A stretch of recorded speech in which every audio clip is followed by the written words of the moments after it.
Hər vaxtınız xeyir. İkinci Qarabağ döyüşləri gedən ərəfədə bir şair dostumuz var, o ilə həm söhbət olduq. Məndən nə edirsən, nə iş görürsən deyə soruşdu. Dedim heç nə. Elə ancaq ev iş, başqa nəsə etməyə, nəsə bir hobbi ilə, sevdiyim bir işlə məşğul olmağa inan ki həvəsim yoxdur. Dedi, inan mən də sənin kimi.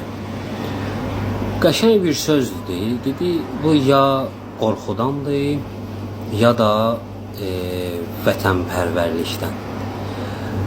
Bu son 2 gündə yenə o 44 günlük müharibə dövründə keçirdiyim hissləri keçirdim. Yenə də hər şeydən soyudum, işə belə məcbur gedib gələsi oldum. Heç bir sevdiyim məşğuliyyətlə məşğul ola bilmirdim.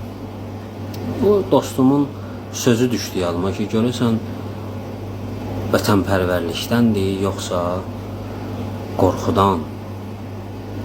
Bu arada Qarabağda antiterror əməliyyatlarının dayandırıldığı bildirilir. Allaha şükür. Allah şəhidlərimizə rəhmət eləsin, qazilərimizə şifa versin. Allah millətimizi qorusun, dövlətimizi qorusun.